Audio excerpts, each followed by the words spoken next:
Good morning. My name is Mike Duman, proud mayor of the city of Suffolk.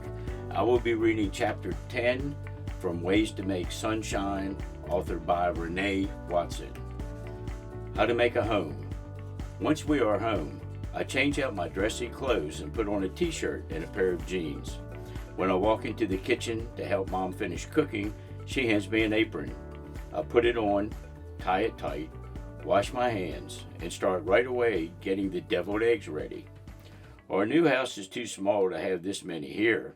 There's Mom and Dad, me and Ray, Grandma and her friend Mr. Simmons, Uncle David and Aunt Rose, my cousins Ella and Micah, and two of my favorite people, Amanda and Kiki. 12 people, 12 hungry bellies, and 12 bodies that need a place to sit.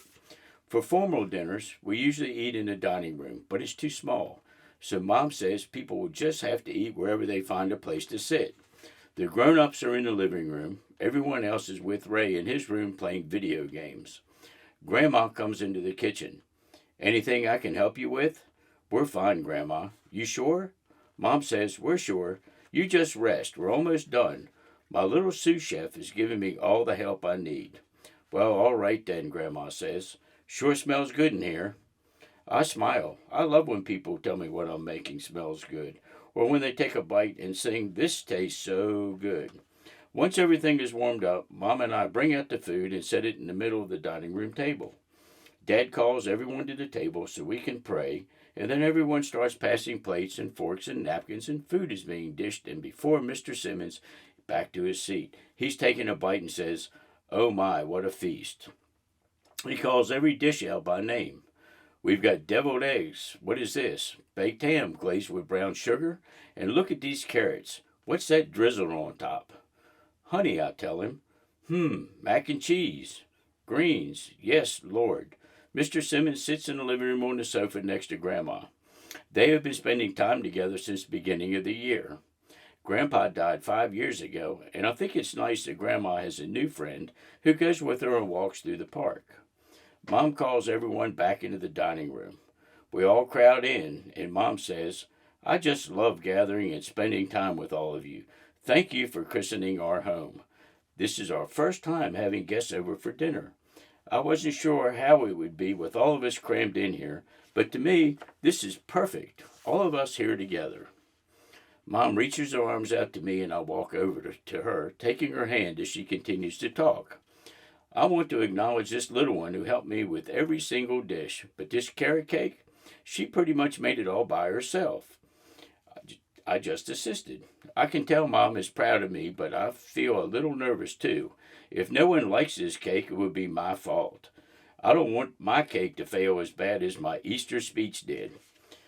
Mom cuts the cake and I hand out slices. Kiki gets the first piece because she is standing closest to me. She moans. This is so good. Kiki never fakes liking anything, not people, not food, so I know it is delicious. We all eat our cake, some of us sitting and some standing. Once everyone is finished, Dad shouts, it's time to hunt for the Easter eggs. He walks out the back door and we all follow. Whoever finds the most wins a special prize. Amanda and Ray are the first one out the door, then Ella, Micah, Kiki, then me. Before I even start searching, Micah yells, found one.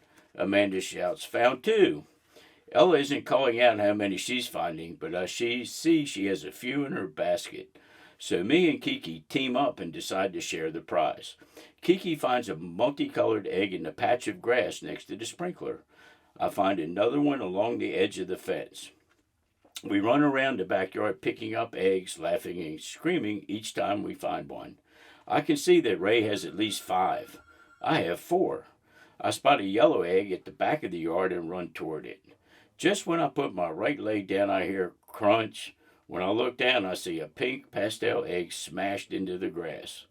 I bend over and pick up all the tiny shells, the crumbled egg. By the time I finish, the race is over. All right, Dad says. Let's count it all up. He has us stand in line side by side and counts our eggs one at a time.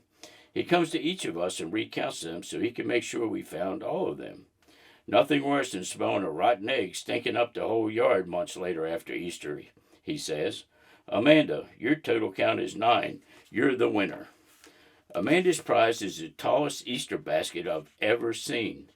Dark chocolate, white chocolate, milk chocolate, chocolate filled with caramel, chocolate filled with peanut butter, chocolate hearts, chocolate bunnies. Even though it's all for Amanda, she says, we can share, and sets the basket on the grass, sits down, and starts handing out candy. We all sit down in the grass and feast. Once the sun starts to say goodbye and the evening sky comes, Mom calls us in and people start leaving. Kiki is the last one to go.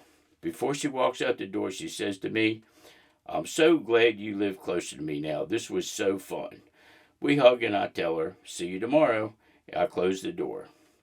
Mom and Dad are washing dishes in the kitchen.